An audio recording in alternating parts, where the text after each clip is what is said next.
Então, vamos Beleza. começar? Vamos lá. Eu sou Elizabeth Souza, eu sou professora e hoje nós estamos aqui para conversarmos um pouquinho sobre esse período que nós estamos vivendo e as oportunidades que a gente pode ter dentro de casa também de aprender, de desenvolver, de aumentar a interação. Então, hoje a conversa vai ser com a Lu, que é fisioterapeuta, desculpa, vou pedir para ela se apresentar, e com a Érica Santos também. Olá, meu nome é Luciana Mancilha, sou fisioterapeuta e trabalho no desenvolvimento motor infantil. Tudo bem? Meu nome é Érica, sou terapeuta ocupacional infantil. Então, hoje a nossa conversa é para a gente pensar um pouquinho, trocar umas experiências sobre aquilo que pode ser feito, né? O nosso foco de trabalho nos últimos anos tem sido a criança com e sem deficiência. Nós temos trabalhado na estimulação de crianças, com acompanhamento de pais, sempre nós estamos nessa área. Como que você vê, Érica, esse período que a gente está vivendo agora? Na verdade, eu acho que é um período de isolamento, porém de oportunidades. Agora é o momento da gente fazer tudo aquilo que não tem tempo. Trabalho com muitas crianças já há 25 anos e eu sempre ouço assim, não dá tempo, eu trabalho, eu estou sempre apressada, eu acabo fazendo por ele. E agora é o momento, agora nós temos tempo, nós estamos em casa, é o momento de nós ensinarmos os nossos filhos a serem mais independentes, o mais independente possível. O que serve para um não serve para o outro. Eu acho interessante também. De acordo com a idade, nós não podemos nos esquecer disso. As crianças precisam ser independentes. A minha é 51, tem que respeitar meus 51 aninhos. Totalmente independente. Mas eu acho interessante também, porque agora é a hora dos pais fazerem as atividades que a gente sempre passa para fazer em casa, né? Porque fazer na terapia, na clínica, não é a mesma coisa que fazer em casa. Então, esses dias a mãe me mandou um vídeo e falou assim, nossa, Luciana, você sabia que ele tinha dificuldade para fazer tal coisa? Me mandou um vídeo, eu falei, sabia. Que agora eu comecei a brincar com ele, estou fazendo as atividades, e eu percebi isso. Então, é agora os pais verem, né, o que a criança já faz, o que a criança já está conseguindo fazer, porque às vezes a criança faz várias coisas que os pais nem imaginam que conseguem fazer. Então, agora é hora de observar, estar bem presente com os filhos, porque eles sentem falta, né, da presença dos pais com essa correria do dia a dia. Foi bom você falar isso, Lu, da descoberta do que a criança é capaz de fazer, né? Às vezes nós olhamos para a criança, para o filho, para o sobrinho, para o aluno e pensamos, ele vai até aqui. Eu vou dar essa atividade, eu vou propor essa dinâmica, eu vou brincar dessa maneira, mas eu acho que ele vai conseguir só isso. Antes da gente tentar, a gente já tem mania de deixar um limite. E se preocupar muitas vezes com o que ele não consegue e não perceber o que ele consegue fazer, né? Eu acho que o nosso papel é de semeador. O padre Antônio Vieira dizia isso e o nosso ministro da Saúde me fez pensar muito nele nessa semana. Ele falava da qualidade da semente que é lançada. Então, quando você propõe alguma coisa para a sua criança, para o seu adolescente, para a sua criança com ou sem deficiência, você tem que ter em mente a qualidade da proposta que você está fazendo.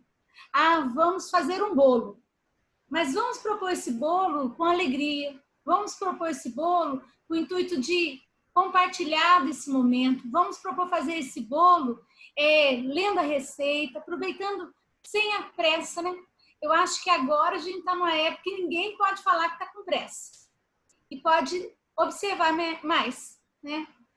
Érica? Exatamente. Eu estou aí há uns 4 anos tentando fazer um ovo de Páscoa com os meus filhos. E esse ano, vamos fazer o ovo de Páscoa esse ano?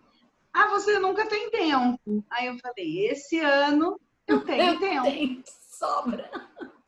Sobra. Vai sair um ovo de Páscoa caseiro feito por nós. Como nós estamos sonhando há tanto tempo. Então é isso, é desfrutar desde o momento que a gente está escolhendo qual ovo de Páscoa queremos fazer. Eu lembro que quando... Pode falar, Lu. Desculpa. É legal mesmo, porque às vezes nós temos a tendência de ficar mais olhando as notícias nos noticiários, né? Que eu acho necessário ver uma vez por dia, né? Perdemos muito tempo olhando o noticiário e quanto poderíamos estar fazendo um bolo, um ovo de Páscoa, tá? Porque isso já vai trabalhando a parte da criança de novas conexões, né? Cerebrais, já trabalha a parte de criatividade. Então, muito interessante trabalhar isso, né? Cozinhar, bem legal. Eu gosto da cozinha. A minha mãe cozinha muito bem. Eu não sou igual a minha mãe, viu, gente? Mas a minha mãe cozinha muito bem. E na minha infância, eu morava num lugar difícil acesso. Um bairro novo, um loteamento novo. Chegamos lá, não tinha água, não tinha luz. Era do lado de chácara. Era muito difícil. Então, toda a compra era feita num dia só, porque era tudo muito distante. E fazia a compra mensal, e aquilo tinha que durar mesmo um mês, para meu pai ter oportunidade de fazer outra compra, ter carreta, era aquilo tudo. A gente não tinha carro. E a minha mãe, ela gostava muito de cozinhar, gosta muito de doce até hoje. Ela tem um caderninho de receita perfeito, que com desenho, com anotação, pintado, tudo ela todo esquematizado nas coisinhas dela. E ela falava, tô com vontade de fazer tal coisa. Aí ela conversava, ela ficava praticamente isolada comigo, com meu irmão, porque vizinho a gente não tinha perto. E ela acabava conversando comigo, quero fazer tal coisa, como que eu vou fazer? Nossa, eu tenho esse ingrediente. Não, eu não tenho. E ela acabava conversando comigo, mesmo eu tendo 7, 8 anos, para discutir como que ia ser feita aquela receita e quais as adaptações possíveis. A gente não tinha batedeira, eu era a batedeira dela. Então, se ela cismasse fazer bolo para chamar a vizinhança toda, lá 12, 18 formas de bolo, a Beth era a batedeira. Tinha braço novinho para bater as claras, né? Então, ela organizava aquela cozinha com o que ela tinha. E aquele momento era um momento que a minha mãe descansava, né? Às vezes eu chamo as crianças na escola, faço alguma receita e o povo fala, Beth, você é doida, eu já fiz quibe com as crianças na escola. Uma vez nós amassamos 20 quilos de trigo para fazer pão para uma turma de 107 alunos, 3 salas de aula, aprendendo a fazer pão, berinjela. E a gente sempre fez. Ovo de Páscoa já fiz com os alunos, com a turma. Pão espera marido, segura marido, não sei o nome do pão, mas nós fizemos isso também. Bolo salgado, mousse. Então, cada ano, dependendo da turma, a gente fazia alguma coisa. O povo falou, você é doida, Beto? Eu falei, não. A hora não é para ser uma hora estressante, é para ser uma hora prazerosa, né? A palha italiana, vou sugerir para você, viu, Érica? Você faz a receita do brigadeiro, pica, biscoito maisena, se quiser pode incrementar, pode colocar amendoim picado e faz o salame doce. E eu fazia isso com os meus sobrinhos.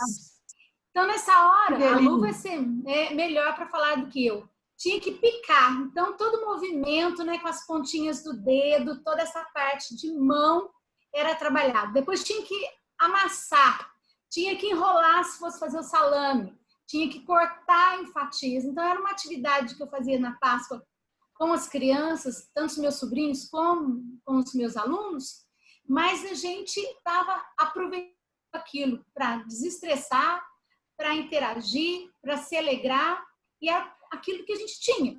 Eu lembro muito bem da minha mãe, o que a gente tem para utilizar. É isso. Então, a gente pensa na receita e faz junto. Não, isso é muito legal.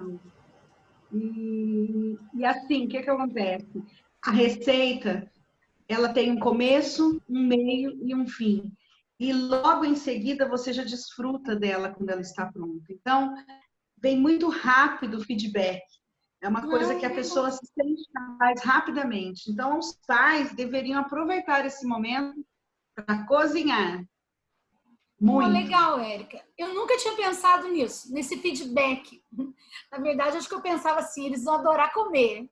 Mas nessa forma técnica que você colocou agora, né, do feedback, eu tenho a recompensa do meu esforço, do começo, do meio, do fim, né?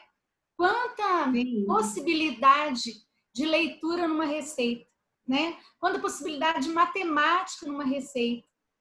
Então, a gente pode aproveitar, dentro da parte de linguagem, puxar a sardinha para o meu lado, de fazer uma leitura, de fazer uma escrita, de mandar depois dessa receita para um vizinho, para um amigo, né? De falar para digitar no computador ou escrever num bilhetinho. Não importa a maneira que você vai repassar. Se a criança ainda não escreve, para ela contar os ingredientes, desenhar os ingredientes. Então, há N possibilidades de fazer uma conexão com a linguagem e com a matemática. Pode parecer simples. E eu falo assim, as pessoas, elas geralmente menosprezam aquilo que é simples, porque elas esperam sempre algo muito complexo para poder ter resultado. E não é assim. No dia a dia, a gente consegue. Gostei da ideia do feedback rápido. E assim, exatamente. Fazer a receita com a criança acaba sendo uma brincadeira, e a criança ela aprende muito na brincadeira. A melhor forma de você ensinar o aprendizado para a criança, desenvolvimento, é na brincadeira. A Érica pode até falar melhor nisso, mas a questão de pegar o pote, amassar, triturar, isso trabalha também a pinça para cortar com a tesoura, trabalha para pegar melhor o lápis, a caneta, né? Então a gente acha, não, mas tem que pegar o lápis, tem que treinar, pegar a caneta, tem que treinar, cortar a folha, mas esses movimentos já vai fortalecendo, vai amadurecendo para realizar a escrita, né, Érica? Com certeza. A maioria dos meus pacientes, eles não estão trabalhando coordenação motora fina.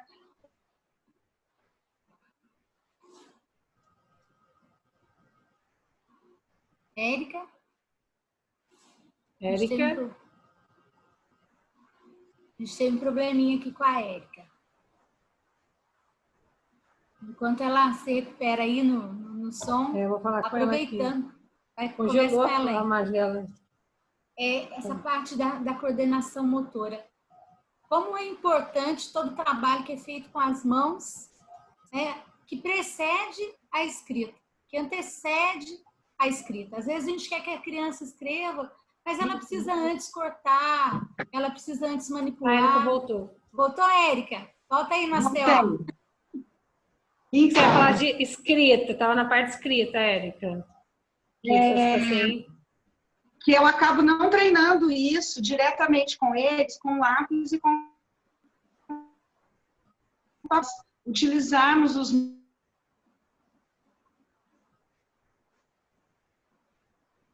Sim. Érica, sua conexão está muito ruim. Vai no lugar da sua casa onde que a internet pega melhor.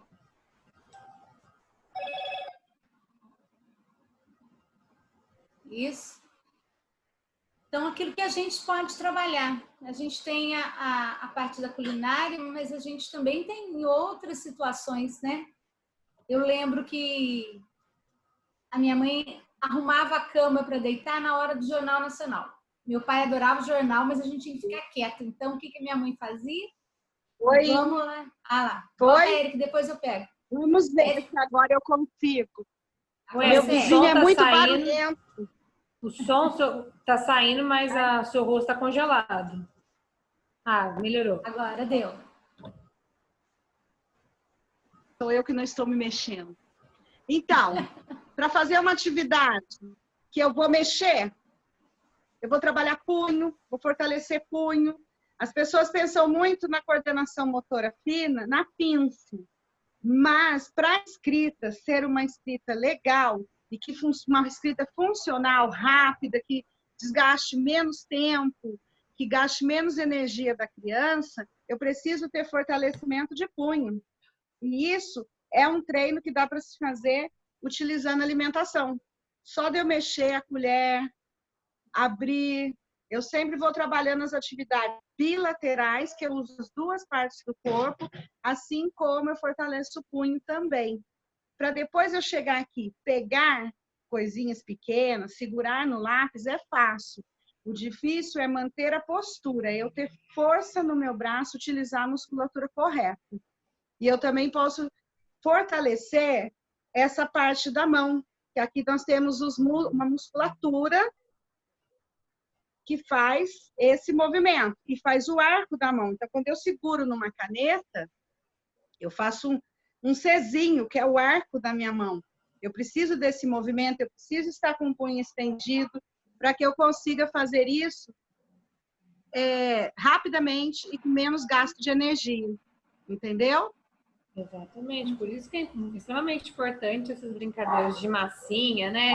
De culinária. Não é aquela, tá perdendo tempo enquanto poderia estar escrevendo um texto, poderia estar lendo, poderia fazer uma redação. Não. É importante, sim, para a escrita. Eu estou falando de lembrança da infância, hoje eu estou em 1900 e bolinha. Mas eu lembro que iam trabalhar receita comigo, a minha mãe colocava o caderninho na mesa, né? E ela falava assim, primeiro nós vamos separar todos os ingredientes. Então, aí, lê para mim o que vem primeiro. Eu estava com 7 anos. Então, ela já me colocava numa posição de uso social da leitura. Para eu contribuir, sim, eu precisava ler, né? E não era letra de forma maiúscula, era letra cursiva, desenhadinha. Mas ela fazia isso comigo. E dava certo, né? Porque eu já tinha, na verdade, passado por um processo de alfabetização anterior, feito por ela, pelo meu pai e por uma vizinha também. Então, ela colocava, o que vem agora? Aí eu falava, agora são os ovos. Ela pegava os ovos. Né? Mãe, eu não estou entendendo aqui. Ela vinha, olha isso. A partir daquele momento, aquela palavra já ficava registrada para mim. Porque ela já lia comigo. Então, mesmo se eu tivesse alguma dificuldade em entender o que ela tinha escrito, ela voltava. E por a minha mãe ser muito metódica, era ingrediente a ingrediente, ela compondo a mesa com eles, né? Aí agora, o que a gente vai fazer primeiro? Ela se perguntava, na verdade, não era porque minha mãe estava querendo me ensinar. A necessidade a obrigava a me entreter e, ao mesmo tempo, ela questionava para ela não se perder, olhando 2 crianças, fazendo bolo, sem batedeira, né? Isolada do mundo. Como que ia fazer? O que eu faço agora? O que nós vamos fazer agora? Ela jogava aquilo para mim e eu achava muito importante de poder dizer, vamos bater as claras. Mas para bater precisa fazer o quê? Separar primeiro. Aí tinha o movimento de separar. Eu não separo como todo mundo separa, porque minha mãe ensinou a furar a pontinha do ovo e deixar escorrer a clara, depois eu tiro a gema. Geralmente o pessoal vai passando, né? Difícil. Ela aprendeu diferente, me ensinou diferente, e a minha mãe era assim, faz do jeito que ela manda, entendeu? Porque senão ela ficava um pouquinho brava. Mas deu certo. Aprendi, se não fosse assim, a gente tem até conversado sobre isso. A criança precisa desse momento em que o pai e a mãe vão pontuando, olha, agora é assim.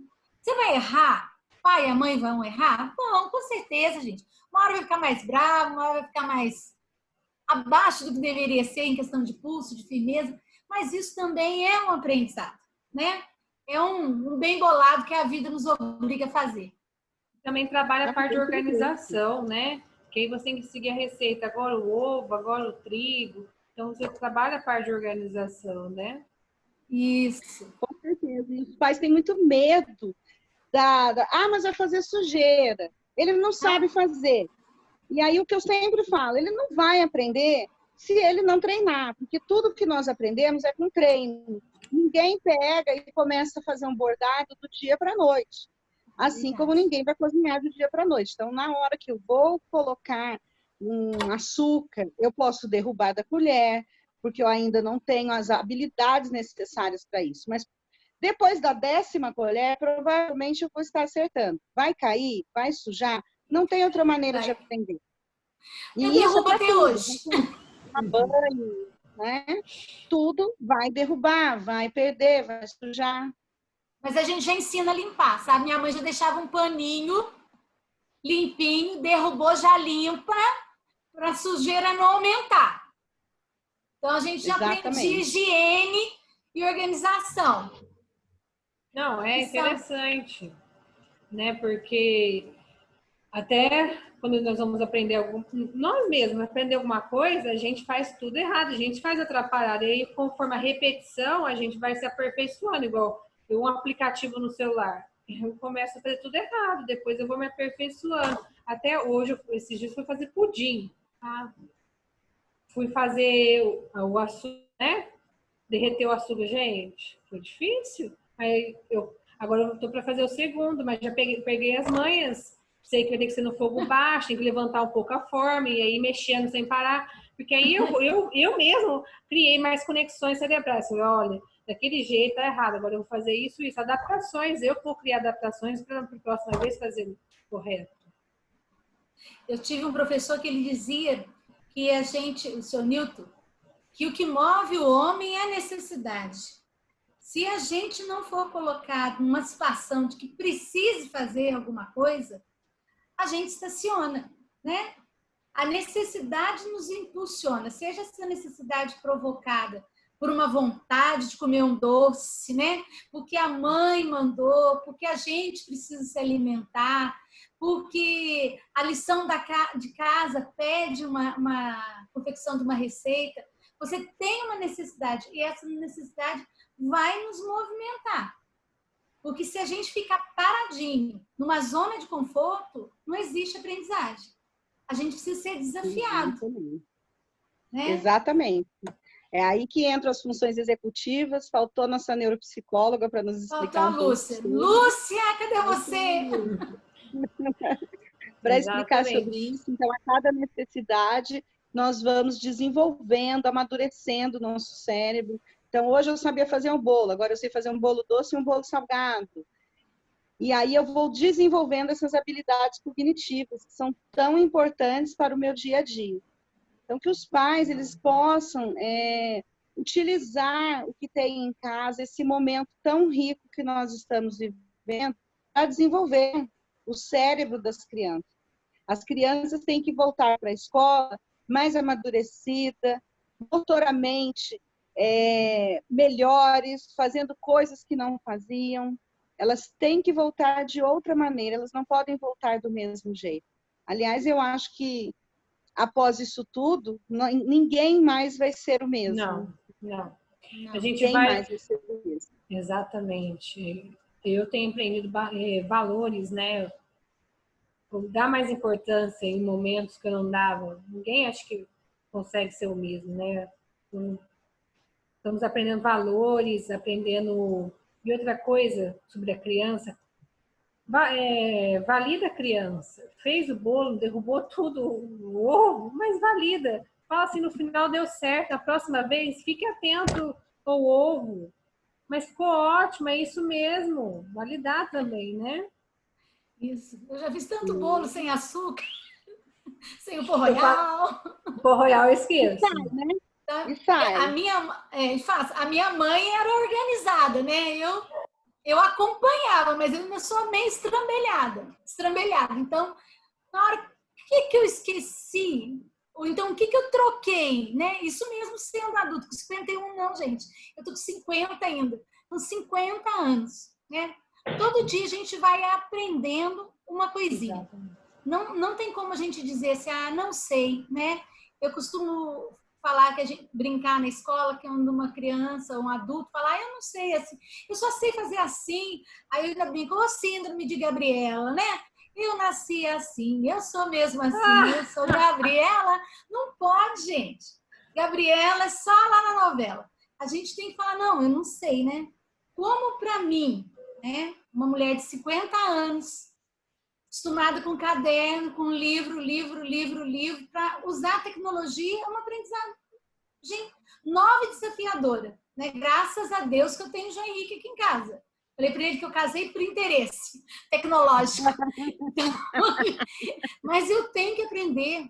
Mas você é inteligente. Eu sou inteligente para algumas coisas, né? Para outras, eu estou em fase de aprendizado. Então, tudo isso eu tenho que ver. Exatamente. Pode falar, Eva. A gente está sempre aprendendo. Oi! A gente está sempre tendo que aprender uma novidade, alguma coisa diferente. E esse vai ser o momento de estar junto ali. Não só o confeccionar, né? Não só o fazer a comida, mas o sentar para comer, Muitas pessoas me falam, ah, meu filho não come, eu saio andando atrás dele para comer. Não, não é assim. A comida fica na mesa. A televisão tem que ficar desligada. Eu não posso dar comida para uma criança, ela com o celular na mão, porque aí ela não consegue se concentrar naquilo que ela está fazendo e que ela precisa aprender. Nós adultos podemos fazer isso? Não devemos, mas podemos. Porque eu já sei me alimentar. Agora, essa criança está num processo de aprendizagem. Ela precisa aprender a pegar a comida, levar a comida à boca, se ela estiver usando colher, ou se ela estiver usando garfo e faca, ela precisa aprender a cortar, ela precisa aprender a espetar com garfo. Como é que ela vai fazer isso? Olhando para o celular. Às vezes não sabe nem onde está a boca. E ela precisa aprender a ficar sentada pelo tempo necessário, porque ela vai precisar disso na sala de aula. Não é, Beth? Porque tem muitas crianças que não sabem ficar sentada realizando uma atividade. Então, ela precisa aprender. Pode falar, Lu. O Érica, eu também vi a nutricionista falando sobre a importância de sentar na mesa e prestar atenção na alimentação, porque quando a criança come olhando no celular, às vezes ela não mastiga o alimento como deveria, ela nem sabe, às vezes, muitas vezes, o que ela está comendo, nem presta atenção no que está comendo, e como ela não mastiga, ela não tritura o alimento pequenininho, atrapalha a digestão. Então, em vez de ela sentir saciedade por muito tempo, rapidinho ela sente fome, porque ela não mastigou o alimento até o final. Então, ela sente fome muito rápido, então ela começa a comer várias vezes, e aí ela começa a ficar uma criança obesa. Eu vi também a nutricionista falando sobre isso. Então, é importante você sentar, prestar atenção no que está comendo, ser um momento prazeroso, sabe? E aí mastigar bem o alimento. Coisa que assistindo televisão você não presta atenção. Hoje eu estava cozinhando na hora do almoço e estava lembrando de uma situação. Eu tive um aluninho com TEA e ele não conseguia segurar a colher. Então, os outros comiam com a própria mão, ele já estava com 9 anos, mas se você desse a colher, ele atirava a colher longe, né? E também engolia o alimento inteiro. A proposta que a gente fez com a turminha dele. A minha auxiliar, na época, a Claudineia, ela ficava, eu pedi para ela com um pouco de comida, para ele ter um modelo, para ele ver, e eu me posicionava atrás dele, né? Lógico que antes disso ele teve que se acostumar com a minha presença, com o meu cheiro, com o meu toque, confiar em mim, teve esse trabalho que antecedeu isso. Mas aí a gente começou a colocar, eu colocava a minha mão sobre a mão dele, né? Eu atrás dele, a cadeirinha dele na minha frente, eu sentava, ele aqui posicionado, e eu ia com a mão e falava para ele, come. Aí ele levava o alimento à boca, mastiga. Eu ia dando um auxílio físico, um auxílio, né, de forma oral e visual para ele, oferecendo a ação da Claudineia na frente dele. E a gente conseguiu que ele começasse a se alimentar com a própria mão. Tivemos que fazer isso com a maçã, que ele atirava longe, mordia, jogava. Mordia, jogava. Tivemos que fazer isso com a água. Então, eu estava rindo, estava lembrando da hora do almoço, que ontem eu assisti um monte de filminho romântico. E todo rapaz, a hora que quer ensinar alguma coisa, chega por trás, ensina a jogar golfe, ensina a jogar tênis, dá ajuda física para a namorada, né? Sem interesse algum. Ele vai e ajuda. E a gente esquece que a gente pode dar esse auxílio físico, né? Seja na hora de fazer, olha, vai amassar o pão. Põe a sua mão sobre a mão da criança, né? Olha, o seu movimento vai ser esse. De leve, traz a massa para cá. Põe a sua mão na mãozinha da criança e ajuda para que ela possa entender esse movimento. A Érica vai falar melhor do que eu sobre isso, porque ela fala de integração sensorial. Mas o toque, ela está amassando um pãozinho, ou fazer um biscoitinho, o toque do próprio corpo, algumas crianças aceitam bem, outras não, texturas que são variáveis, mas tudo isso pode ser explorado também numa receita de pão, por exemplo. Com certeza. E assim, algumas crianças não vão aceitar. As crianças que têm dificuldades sensoriais táteis, elas vão se recusar a colocar a mão ali. Então, eu também não posso forçar essa criança a fazer, mas eu posso utilizar algumas estratégias, utilizar uma colher, deixar que a criança vá aos poucos, posso deixar um paninho à disposição ali, olha, se você quiser, se você se sujar, você pode limpar, para que a criança fique mais confiante e consiga participar daquela receita. Isso é muito importante, porque não dá para forçar, é para ser um momento prazeroso, é para ser um momento de aprendizagem, não um momento ruim. Então, isso é muito bacana. O que ela pode fazer? Se eu já conheço o perfil dessa criança e sei o que ela gosta, o que ela não gosta, eu vou equilibrando essas tentativas. Mas o importante, como a Érica falou, é que ela participe. Tem criança que vai querer mexer só com a colher, né? Tem criança que vai querer dosar só os ingredientes. Mas ela precisa ser ativa, ela precisa ser participativa desse momento. De preferência, uma coisa que ela gosta de comer ou então que você queira introduzir na vida dela. Sim. E validando sempre a criança, né? Por cada pequena conquista, hoje ela não conseguiria nem segurar uma colher, né? E aí, o dia que ela conseguir, valida, né? Muitas vezes a criança talvez não vai conseguir segurar aquela colher que é sem cabo, né? Porque ela é meio gelada, né? Quando é aquela de inox. E aí, às vezes, com cabo, a temperatura é um pouco diferente. Aí começa com ela também, né? É legal você falar disso, Lu. Faz a gente pensar em adaptações que podem ser feitas para ajudar. Porque às vezes a gente pensa assim, eu não vou dar atividade porque ela não tem esse movimento. Eu posso, por exemplo, passar uma fita no cabo da colher, engrossar aquela colher, né? Legal. Eu posso colocar... Você pode falar. Colar com cola quente, pega o EVA, enrola e aí vai ficar uma pega mais grossa. Igual faz com lápis.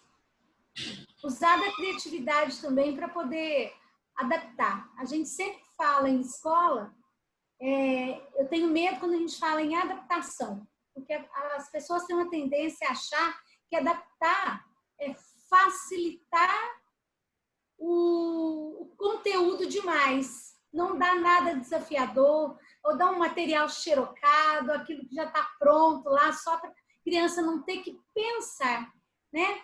Quando a gente fala de adaptar, é a gente preparar alguma coisa que vai ser ponte, que vai ajudar naquilo que a criança ainda não consegue fazer por uma limitação, seja ela física ou intelectual.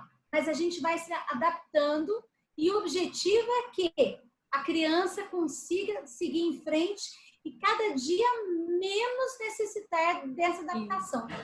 Sim. Mas só que a adaptação precisa acontecer. Mas ela não precisa ser para sempre. Toda vez que a gente dá uma atividade, toda vez que a gente prepara alguma coisa para a criança, a gente tem que pensar que a gente está subindo uma escadinha. Vai ter momentos que essa criança vai descer a escada? Vai. Mas o conhecimento que ela tem hoje vai ser base para o próximo. Então, eu tenho que também ter uma expectativa melhor para essa criança. É a mesma coisa de pular fases, né? Ela não está naquela fase atual, ela está naquela para se preparar para outra, né? Lá na fisioterapia, muitas vezes a gente... isso lá a Erika me passou, que ela fez no curso. A criança tem dificuldade no pular. Volta uma fase, começa a treinar aquela fase anterior. Ela tem dificuldade no engatinhar. Vamos treinar mais o sentar. Vamos fazer exercício mais sentado com o bebê, que aí na capa pro gatinhar, ela vai estar melhor. Então, é a mesma coisa que você falou. Começa com maior, é importante aquela fase para ela se preparar para uma pega menor, no caso de uma adaptação. Então, às vezes, eu preferi voltar um pouquinho para ela estar mais madura para o próximo. Do que ficar forçando aquela fase que a criança, às vezes, não vai evoluir. Érica está muito quieta. Estou prestando atenção aqui, estou gostando da conversa. Mas assim, voltando, né? Nós ficamos no assunto da alimentação, então eu acho que é interessante a gente começar aos poucos. Eu não vou conseguir fazer diretamente uma receita com meu filho, ele vai quebrar o ovo, ele vai fazer tudo. Mas eu posso ir começando. Ele mexe o bolo, ele vira o bolo na outra vasilha, ele pega as medidas, vira no copo, e nós vamos treinando aos poucos até que a criança consiga olhar a receita e fazer a atividade. Posso começar com uma atividade muito simples, fazer um pão na chapa, fazer um sanduíche de queijo e presunto. Uma pacientinha minha veio a atividade da escola, era para eles estudarem as medidas e vinha uma receita. Falei, olha, nada como concreto. Como é que eu vou trabalhar 200 ml de leite? A criança não vai conseguir entender o que é isso. Então, vamos trazer isso para o concreto. E a receita, ela sempre possibilita isso. Então, ela trabalhou o concreto, onde tem mais, onde tem menos. E foi muito interessante, o bolinho ficou uma belezinha, ela me mandou uma foto depois. E ela falou, farei mais receitas, assim a minha filha vai conseguir entender o que é essa receita. Depois de pronto também dá, né, Beth, para trabalhar matemática, né? Meio, um quarto, um oitavo. Eu já trabalhei, tem reação química com um bolo, fazendo bolo. Reação química, reação física, tudo fazendo na culinária. A partir do momento que você tem vontade de fazer e se esforça, às vezes, vai ser difícil. Não vai ser difícil, gente. Não vai ser difícil. Se a gente fizer, como você disse, devagarinho, aumentando os graus de dificuldade, e vão aumentar, junto com esses graus de dificuldade, os graus do prazer e da alegria também. Com certeza, com certeza. Nós vamos precisar nos reunir mais vezes, né, para falar de outras coisas. Gostei dessa reunião. Gostou? A gente pode ir fazendo assim. Hoje eu vi um vídeo da Diana Cavalcante, que é do Caminho Azul, e ela mostrou que ela semeou, né, feijão em 2 vasinhos. E num dos vasinhos ela aguava, ela com o filho dela tem TEA também, ela aguava e falava palavras de amor. E para o outro vasinho, né, para as outras sementes, ela só aguou. Não fez mais nada. Hoje ela mostrou o desenvolvimento das 2 plantinhas. Entrem lá na página da Caminhada ou na minha página do Face, vocês vão ver o vídeo. Aí eu vi. Viu? Como desenvolveu o feijãozinho semeado com amor. Aí eu fiz 2 ligações. Primeiro, com esse assunto que a gente está falando hoje, você vai fazer um bolo. Mas você tem que regar com palavras de amor, gente. Né? Não pode o bolo quebrar. Pode o bolo não ficar duro, tem problema. É o seu momento com o seu filho, com o seu sobrinho, com o seu enteado, com a criança de sua casa, ou com você mesmo, com seus filhos adolescentes, é o seu momento. Então, isso é muito importante. E, ao mesmo tempo, lembrei de outra situação.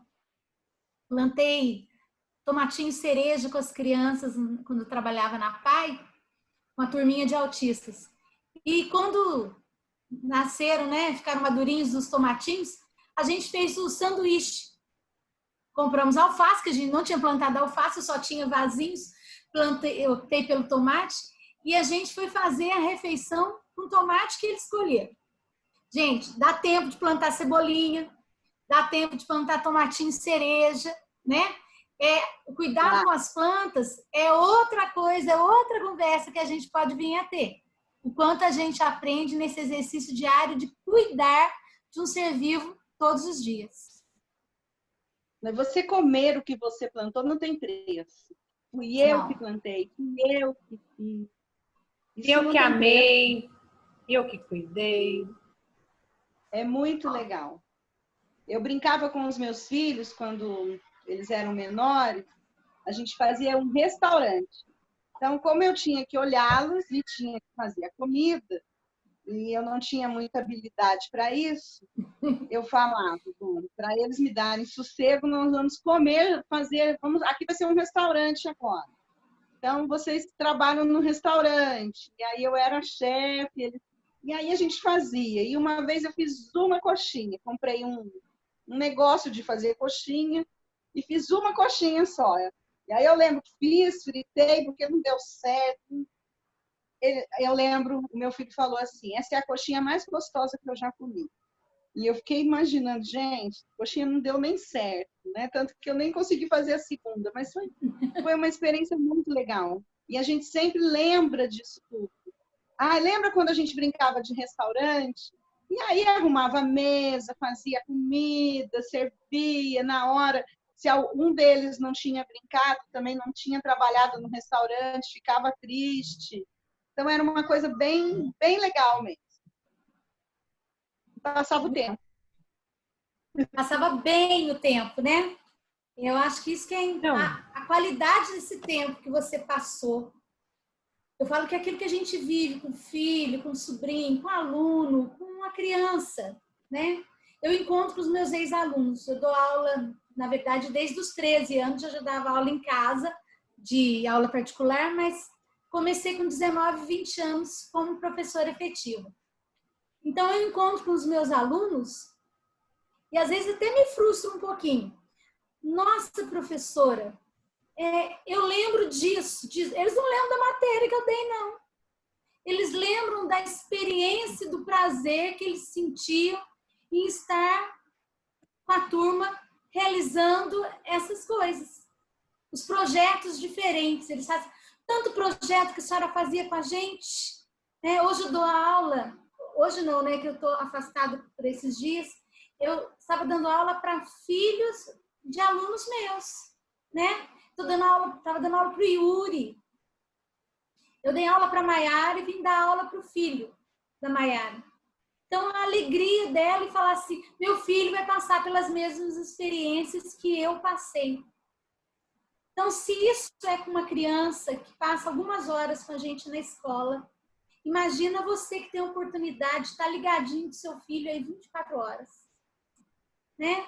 Vamos olhar esse tempo como um tempo oportuno. O que eu posso vivenciar? E a gente até começar a pensar mesmo. Faz uma listinha de receita que você possa fazer. Não precisa de ingredientes caros. Faz o pão. A empadinha, que não é uma coisa tão cara assim. Dá pra você fazer empadinha de recheio se você tiver em casa. Bolinho de arroz. Bolinho de arroz é criança ama essa... Bolinho de arroz, que delícia! Né? E criança ama essas brincadeiras de fazer receita, né? Eles amam atividades que exerçam imaginação, né? Igual a Erika fez da cozinha de restaurante. Acho que a criança ama isso. Então, e eu sempre converso com os meus alunos. Falo para eles, a gente se prepara, né? E isso é bom agora nessa época. Mantenha as unhinhas curtas. Quem tá com esmalte saindo, tira, né? Lixa a sua unha por cima, limpa direitinho. Prende o cabelo. Se tem um lencinho, coloca uma tiara. Então, a gente ainda agrega a todos esses aprendizados a parte de higiene, que é tão importante para a sobrevivência das nossas crianças e de cada um de nós. Sim, tem criança que não sabe nem lavar a mão. Nessa época agora do corona, antes da gente fechar o consultório, as crianças, quando chegavam, elas iam lavar as mãos. E aí nós começamos a perceber a dificuldade em abrir a torneira, em lavar uma mão, porque já começou a fazer parte da terapia ensinar as crianças a lavarem as mãos. E aí nós pudemos ver a grande dificuldade. Por quê? Porque na corrida do dia a dia você faz pela criança ao invés de ensinar. Isso é muito mais comum que qualquer pessoa possa imaginar. Quando eu comecei a dar aula na Capela do Jacu, em Lavrinhas, eu tinha uma turminha de 32 alunos que já estudavam no período da manhã à tarde. Eu tinha que fazer atividades variadas, sem recursos materiais. E eles almoçavam e eu tinha que fazer escovação. Só que era eu com 32 crianças, de 2 a 6 anos. Uma pia. Nossa. Então, a gente fazia fila por ordem de tamanho para eu poder enxergar, porque uma professora, eu era magra e baixa. Baixa, eu continuo magra, não mais. Mas eu era um cisco e eu colocava. Então, imagina escovar os dentes de 32 crianças. Eu acho que eu demorava 1h30, porque não era uma perfeita escovação. E naquele momento eu falava, meu Deus, o que eu faço? Então, vamos lá, a gente aprendeu a cantar as músicas na fila da escovação. Era 1 hora e pouca cantando, porque eu não tinha com quem deixar as crianças. Vocês não têm ideia. Não tinha. Eu tinha as cozinheiras que estavam lavando a louça naquela hora. Então, eu tinha que chegar ao começo e o final da fila, estar cantando com eles, aproveitando as músicas para ensinar, ao mesmo tempo que eu ajudava na escovação do que estava na pia. Então, a gente tem N desafios, mas todos os desafios, eu volto a dizer, se tornam oportunidades. A gente pode falar do cozinhar, a gente pode falar do restaurante, de colocar a mesa, da higiene, da importância da canção, das musiquinhas. Tem tanto assunto aí para a gente conversar. Vamos tentar marcar outra reunião e a gente ir explorando essas ideias. Coisas que a gente pode fazer em casa, Você não precisa ser professora, fisioterapeuta, terapeuta ocupacional. Você é mãe, é tio, é familiar. Você pode estar trabalhando e tendo um sucesso muito grande no potencial dessa criança. Meninas? É isso aí.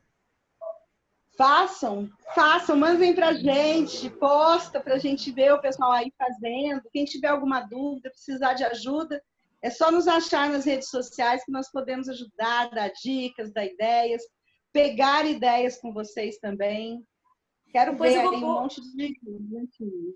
A gente vai colocar no link e vamos postar na página da...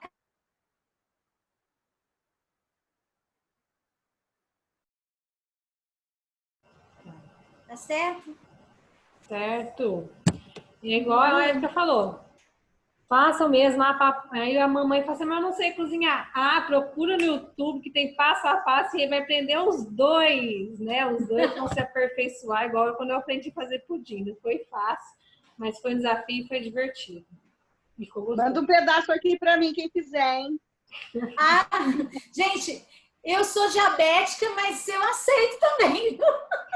Um pedacinho, Um pedacinho. Quem quiser fazer ovo de Páscoa, 70%, 70%. Gente, eu deixo a sugestão aí da palha italiana.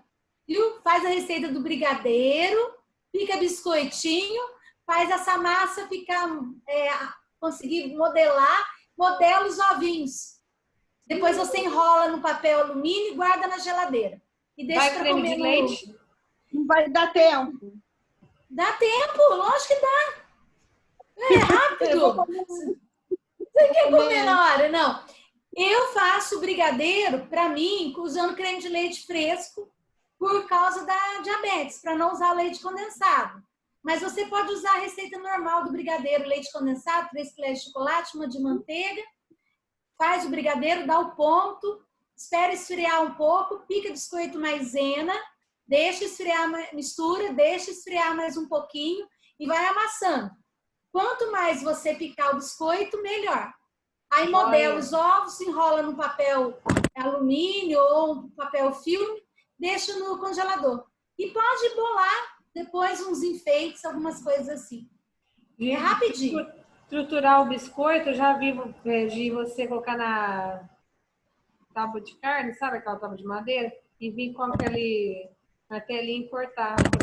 Então, se a criança não tiver esse movimento, de conseguir fazer só esse, você adapta para o que for melhor. Isso. O que for mais certo para essa criança, o que for desafiador, mas sem ser impossível. Dentro das possibilidades dela. Perfeito. E eu, da minha parte aqui, vou me despedindo, Até a próxima. Espero ver vocês. Vamos convidar mais gente para estar conversando. Pensem no assunto e quem quiser sugerir também. Converse esses tempos de ficar em casa e sejam bons tempos de oportunidade. Obrigada, Érica. Obrigada, Lu. Tchau, um beijo.